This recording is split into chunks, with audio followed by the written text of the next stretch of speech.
దీనులకు సువర్తమానము ప్రకటించుటకును, నలిగిన హృదయము గల వారిని దృఢపరచుటకును, దుఃఖక్రాంతులందరినీ ఓదార్చుటకును జరుగుచున్న ఇంటర్ డినామినేషనల్ పరిచర్య. యెషయా 61:1-3. యునైటెడ్ పీపుల్స్ ఫెలోషిప్ UPF ఆదివారము ఆరాధనలు. ప్రభాత ఆరాధన ఉదయం 6 గంటల నుండి ఉదయం 9 గంటల వరకు. సాయంకాల ఆరాధన సాయంత్రం 6 గంటల నుండి రాత్రి 9 గంటల వరకు. స్థలం Osmania garden function hall, జామై Osmania railway station ఎదురుగా, అడిక్మెట్, హైదరాబాద్. అందరూ ఆహ్వానితులే. ఆహ్వానించువారు ప్రభువు దాసురాలు జాయ్ చెరియన్ గారు, వ్యవస్థాపక అధ్యక్షురాలు మరియు సీనియర్ పాస్టర్ UPF హైదరాబాద్. వివరములకు 9550504718, 9030757571 నంబర్లను సంప్రదించగలరు. ప్రభు పేరట మీకు అందరికీ శుభములు తెలియజేస్తున్నాను. మరి క్రీస్తు పునరుద్ధానము, దాని ఫలితం, Christ resurrection and it's result. క్రీస్తు పునరుద్ధానం యొక్క ఫలితాన్ని కొన్ని మాటల్లో మీకు వివరించాలని ప్రభు దాసురాలుగా నేను కోరుతున్నాను. మొట్టమొదటి, క్రీస్తు యేసు పునరుద్ధానము సువార్తకు మూలము అని మర్చిపోకూడదు. It is the cause for the spread of the gospel. 1 కొరింథీ 15:3-4 వచనాలు. నాకు ఇయ్యబడిన ఉపదేశమును మీకు మొదట అప్పగించితిని, అదేదనగా లేఖనముల ప్రకారం క్రీస్తు మన పాపముల నిమిత్తం మృతి పొందెను, సమాధి చేయబడెను, లేఖనముల ప్రకారం 3వ దినం లేపబడాను, ఆయన కేఫాకును తర్వాత 12 కనబడాను. 2 తిమోతి 2:8 ఇలా ఉంది, నా సువార్త ప్రకారం దావీదు సంతానంలో పుట్టి మృతులలో నుండి లేచిన యేసు క్రీస్తును జ్ఞాపకము చేసుకును. మంచి మాట. Remember that Jesus Christ of the seed of David was raised from the dead according to my gospel. We have to remember him అన్నమాట. That gives the momentum for our life, key to our life, power to our life. అందుకే క్రీస్తు యేసు సువార్తకు మూలము క్రీస్తు యేసు పునరుద్ధానం. పాపి Mormons పొందాలంటే యేసుక్రీస్తు తన కొరకు సిలువలో మరణించినాడని నమ్మాలి, 3వ దినం తిరిగి లేపబడినాడని కూడా నమ్మాలి. హృదయమందు విశ్వసించి నోటితో ఒప్పుకోవడం ద్వారా రక్షింపబడుతున్నాడని వాక్యంలో చూస్తున్నాం. రెండవది చూసినప్పుడు క్రీస్తు పునరుద్ధానము మరి పాపి యొక్క రక్షణకు మూలము, ఆధారము. అందుకే 1 కొరింథీ 15:17 క్రీస్తు లేపబడని ఎడల మీ విశ్వాసం వ్యర్థమే, మీరు ఇంకనూ మీ పాపంలోనే ఉన్నారు. అంటే పాపి రక్షణకు ఆధారము క్రీస్తు పునరుద్ధానం. మూడవది చూసినప్పుడు మానవుడు దేవుని వల్ల నీతిమంతునిగా తీర్చబడటకు క్రీస్తు పునరుద్ధానమే హేతు.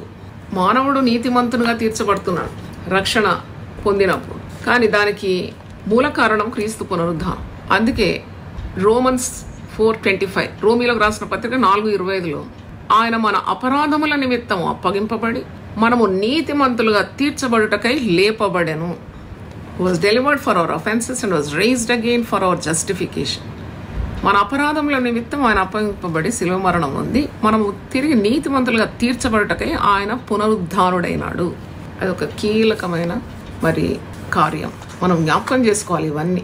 తర్వాత 4వది చూసినప్పుడు విశ్వాసి యొక్క ఫలభరితమైన జీవితంకు క్రీస్తు పునరుద్ధానము అదే రహస్యం. That is the secret and the mystery of a believer for a fruitful life is resurrection, Christ resurrection.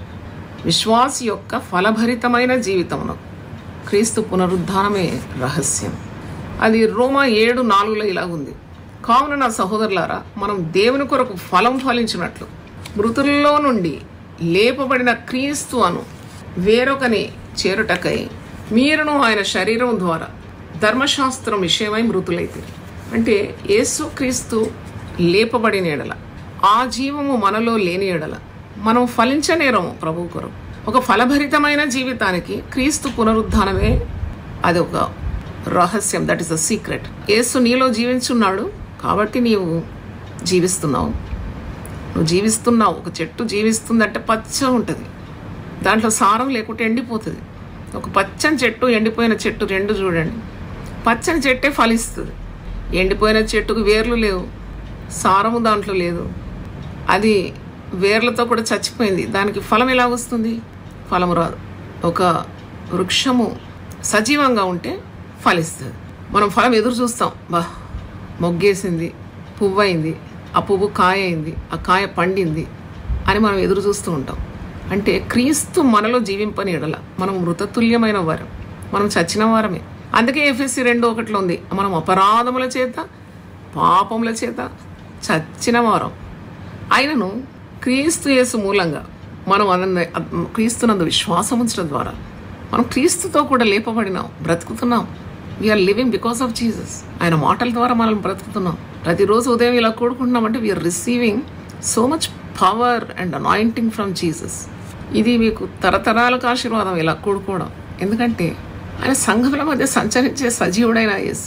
ప్రకటన గ్రంథం 1:18 యుగ యుగములో నేను సజీవుడనై ఉంటాను, నేను మృతిని గెలిచిన వాడు. ఒకటిసారి చదవాలనిపిస్తుంది నాకు. ప్రకటన 1:18 ఎంతో చక్కని మాట. 17వ వచనం చూడండి. ఆయన తన కుడి చేతిని నా మీద ఉంచి నాతో ఇట్లా, నేను భయపడకుము, నేను మొదటి వాడను కడపటి వాడను జీవించువాడను దుడనైతిని గాని ఇదిగో యుగ యుగములు సజీవుడనై ఉన్నాను. అంత గొప్ప మాట ఇది.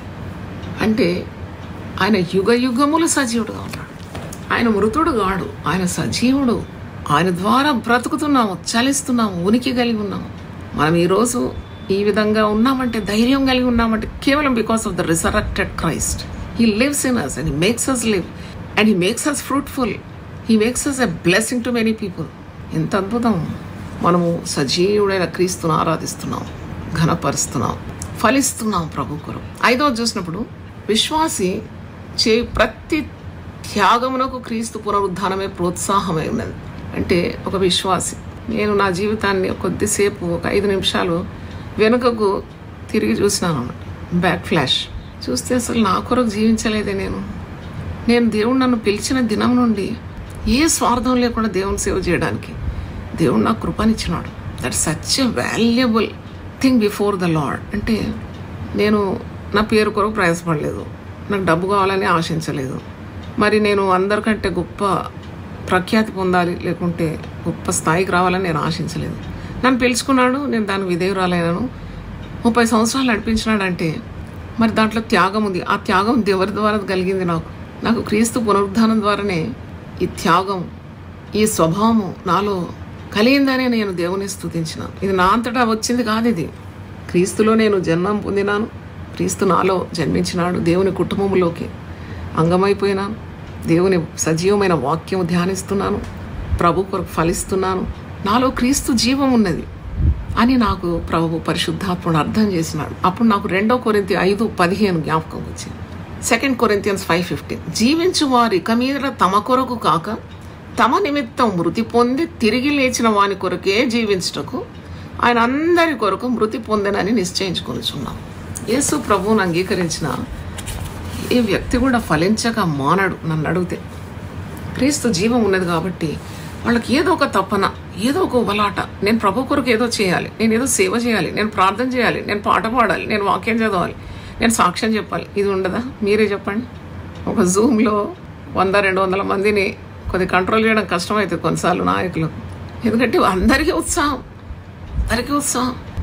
It's difficult to control them. ఎందుకంటే అందరికీ ఉత్సాహం, there so much life in them.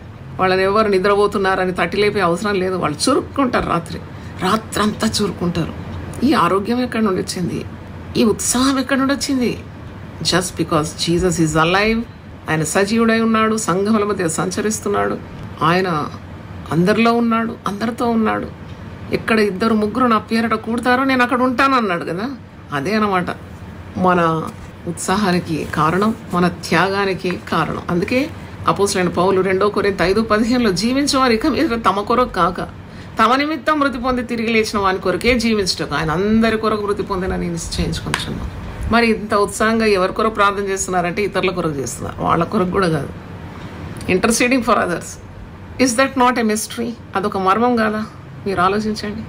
మధ్యరాత్రి రాత్రంతా నిద్ర లేకుండా క్రీస్తు ప్రేమతో నింపబడి వాళ్ళ కొరకు కాకుండా ఇతరుల కొరకు విజ్ఞాపన చేయడం, అది కూడా కన్నీళ్లతో. కొందరైతే కన్నీళ్లు గారుస్తుంటారు. లోకానికి వెర్రిలాగా కనబడుతుంది. వీళ్ళకి మతిపోయిందా, వీళ్ళు ఎందుకు ఏడుస్తున్నారు ఇతరుల కొరకు అని? వాళ్ళకి అర్థం కాదు ఈ రహస్యం, ఈ శక్తి, ప్రేమ, ఈ త్యాగం.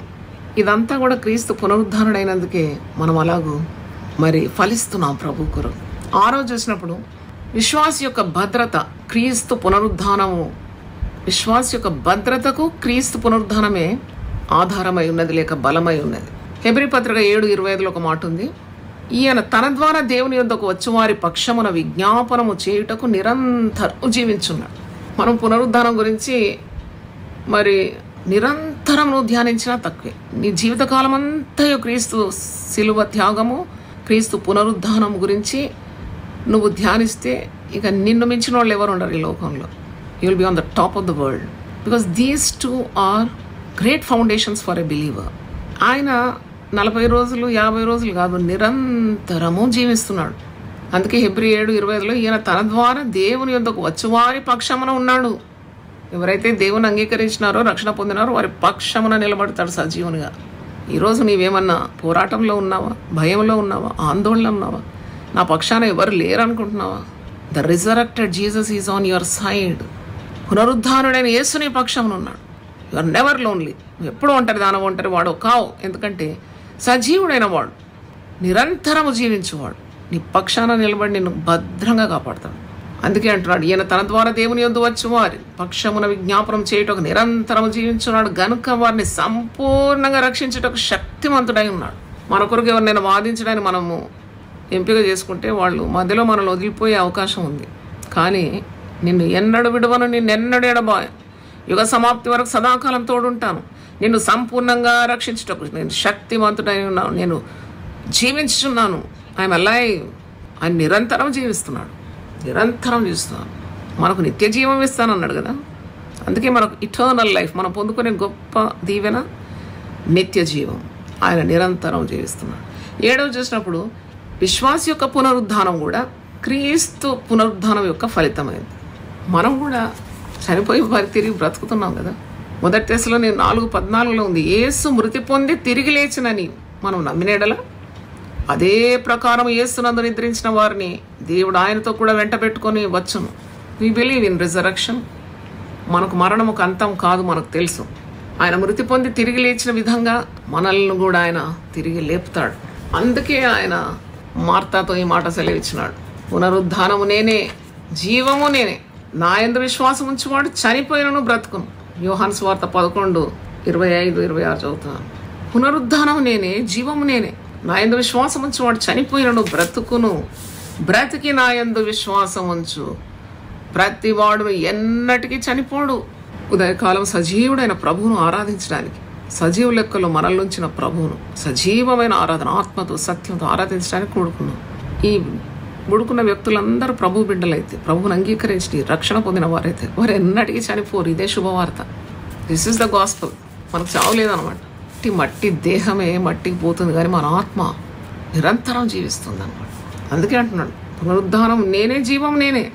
ఈ మాట ప్రపంచంలో ఎవడన్నా పలికినాడు అంత దమ్ముందా? Who has the guts to reveal a statement, so strong a statement? I never came across any person who could say I am the resurrection and I am the life. ఇంతవరకు మరి ఎన్నో పుస్తకాలు చదువుతూనే ఉంటాను, ఎవ్వరు అనలేదు మాట, ఎవ్వరు అనలేదు ఈ మాట. పునరుద్ధానము నేనే, జీవము నేనే, నాయందు విశ్వసించువాడు చనిపోయినను బ్రతుకుతాడు. అవును, మరి పాపల చేత చచ్చిన మనం బ్రతకలేదా? ఆయనందే కదా మన జీవము. ఇప్పుడు మరి ఇంకొక నిరీక్షణ ఏంటి? బ్రతికి నాయందు విశ్వాసం ఉంచువాడు ఎన్నడూ చనిపోడు అంట. Eternal life. దేవునికి స్తోత్రం. చివరిగా ఫిలిప్పీ 3:21 ఒక మాట అంటుంది, సమస్తమును తనకు లోబర్చుకొని జాలిన శక్తిని బట్టి ఆయన మన దీన శరీరమును తన మహిమ గల శరీరమునకు సమరూపము గల దానిగా మార్చుము. అదే 7వ పాయింట్లోనే భాగం చెప్తున్నాను. ఫిలిప్పీ 3:21 సమస్తమును తనకు లోపరుచుకున్న జాలిన శక్తి యేసుది. అవును, నేను ప్రసంగంలో చెప్పాను కదా, హీ హస్ ఓవర్కమ్ డెత్. మరణాన్ని గెలిచి, సమాధిని గెలిచి, ఆ బండను గెలిచి, ఆ ముద్రను గెలిచి, ఆ కావలి వారిని గెలిచి, సాతాన్ని ఓడించి ఆయన విజయశాలి అయిపోయినాడు కదా. He triumphed over everything. పునరుద్ధానం అనగానే గెలుపు గుర్తొస్తుంది. మనం అందుకే పాట పాడతాం, విజయ గీతములు పాడరే. అవును, సాంగ్స్ ఆఫ్ ట్రయంఫ్ అనమాట. మరి అట్టి ప్రభువును మనం కలిగి ఉన్నాం. మనకు ఓటమి రాదని నమ్మాలి, మనకు మరణం లేదని నమ్మాలి. మన దీన శరీరాలను ఒకవేళ మరణించిన తప్పకుండా మరణం వస్తుంది ప్రతి ఒక్కరికి. అది ఎప్పుడు వస్తుందో తెలియదు, ఈరోజు రేపు కొన్ని సంవత్సరాలు అయిన తర్వాత. But death is certain. నీ మరణాన్ని ఎదుర్కోవాలి, నీకు తెలుసు. కానీ ఆ మరణం ఒక అంతం కాదని నువ్వు విశ్వసిస్తున్నావు. అది fact that you believe that death is not an end to a Christian who believes in Jesus. కనుక ఆ దీన శరీరాన్ని తన మహిమగల శరీరానికి సమరూపము గల దానిగా మార్చే శక్తి ఆ ప్రభుకే ఉంది. కనుక ఈ మట్టి దేహంలో మనం ఉన్నప్పుడు ఎన్ని నొప్పులు, ఎన్ని బాధలు, ఎన్ని ఇబ్బందులు, ఎన్ని రోగాలు ఎదుర్కొంటాం కదా. ఒక పాట గుర్తొస్తున్నాం. మట్టి గూడారమెల్లప్పుడు బలహీనమై నశించునది, మట్టి గూడారమెల్లప్పుడు బలహీనమై నశించునది, చేతులతో చేయబడని నిత్య గృహములో జీవించేదన్, నిత్య గృహములో జీవించేదన్, దైవ రూపముగా మారి దేవుని తొందును, నేను దేవుని తొందును. దేవుని స్తోత్రం. మనం 7 కార్యాలు ధ్యానించినాము. ఒకటి, క్రీస్తు యేసు పునరుద్ధానం సువార్తకు మూలము. రెండవది, క్రీస్తు యేసు పునరుద్ధానం పాపికి రక్షణాధారము. మూడవది, మానవుడు దేవుని వల్ల నీతిమంతులుగా తీర్చబడట క్రీస్తు పునరుద్ధానమే రుజువు, హేతువు. నాలుగవది, విశ్వాసి యొక్క ఫలభరితమైన జీవితానికి క్రీస్తు పునరుద్ధానమే కారణం. ఐదవది, విశ్వాసి చేయి ప్రతి త్యాగమునకు క్రీస్తు పునరుద్ధానం ప్రోత్సాహమై ఉన్నది. ఆరవది, విశ్వాసి యొక్క భద్రతను క్రీస్తు పునరుద్ధానం మరి భద్రతకు కారణమై ఉన్నది. ఏడవది, విశ్వాసి యొక్క పునరుద్ధానం క్రీస్తు పునరుద్ధానం యొక్క ఫలితమై ఉన్నది. క్రీస్తు ఏ విధంగా పునరుద్ధానుడైనాడు అలాగే విశ్వాసి కూడా పునరుద్ధానుడు అవుతాడు. దేవుని స్తోత్రం. దేవుడి మాటలు దీవించును గాక. చిన్న ప్రార్థన చేసుకుందాం. ప్రభు అని పరిశుద్ధ నామమున స్తోత్రం. పునరుద్ధానానికి సంబంధించిన 7 కార్యాలు మేము ధ్యానించినాం. మమ్మల్ని ఎంతో ఆత్మతో నింపినందుకు నీకు వందనాలు చెల్లిస్తున్నాం. మా భద్రత కారణం కూడా నీ పునరుద్ధానమే నాయన. ఫలించట కారణం నీ పునరుద్ధానం, సువార్తకు మూలం నీ పునరుద్ధానం. ప్రభువా, మరి మేము రక్షణ పొందుటకు నీ పునరుద్ధానమే కారణం, నీతిమంతులుగా తీర్చబడుటకు నీ పునరుద్ధానమే కారణం. నేను చేసే ప్రతి త్యాగమునకు, ప్రతి సేవకు సమర్పించుకోవడానికి దీనికి కూడా కారణమే నీ పునరుద్ధానం. మరి నీ పునరుద్ధానం యొక్క ఫలితాలను మేము ధ్యానించినాము.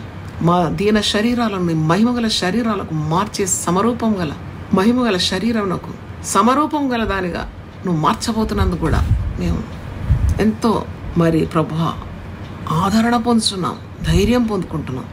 ఇటు పునరుద్ధాన జ్ఞానాన్ని ఈ రోజుల్లో మాకు ఎక్కువగా దయచేయమని ధ్యానించిన పునరుద్ధాన శక్తిని, పునరుద్ధాన బలం గురించిన సందేశాలను మీరు ఆశీర్వదించి దీవించి సంఘ కాపర్లను ఆత్మతో నింపి వాడుకోమని.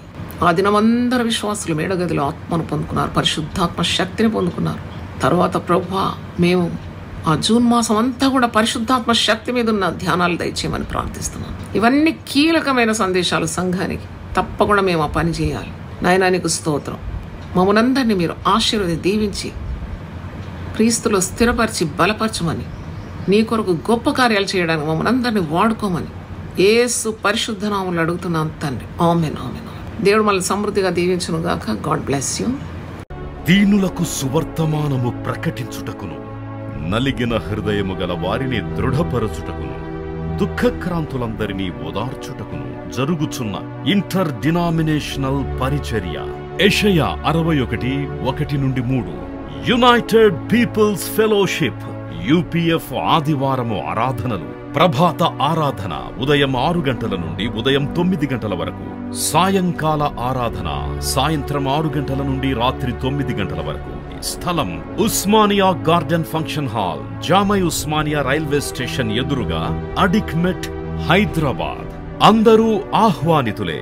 ఆహ్వానించువారు ప్రభువు దాసురాలు జాయ్ చెరియన్ గారు, వ్యవస్థాపక అధ్యక్షురాలు మరియు సీనియర్ పాస్టర్ UPF హైదరాబాద్. వివరములకు 9550504718, 9030757571 నంబర్లను సంప్రదించగలరు.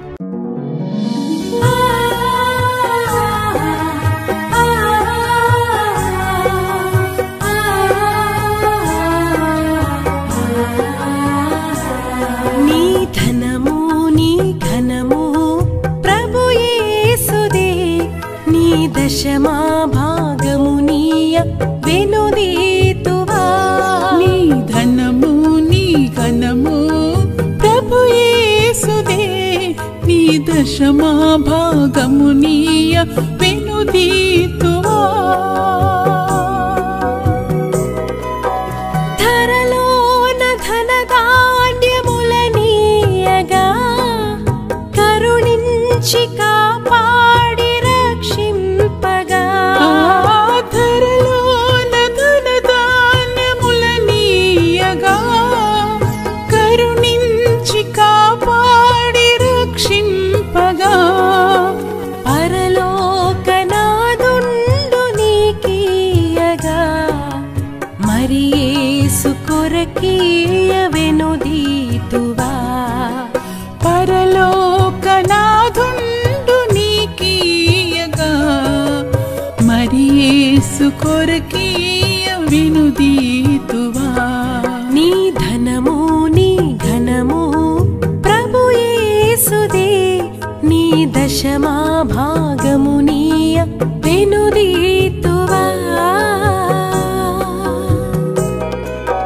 పాడి పంటలు ప్రభువు నీకీయగా కూడు గుట్టలు నీకు దయచేయగా పాడి పంటలు ప్రభు నీకీయగా కూడు గుట్టలు నీకు దయచేయగా వీడంగ ప్రభు యేసు నామంబును గడువేల ప్రభుకీయను క్రైస్తవా వేడంగ ప్రభు యేసు నామంబును గడువేల ప్రభుకీయను క్రైస్తవా నీ ధనము నీ ఘనము ప్రభు యేసుదే నీ దశ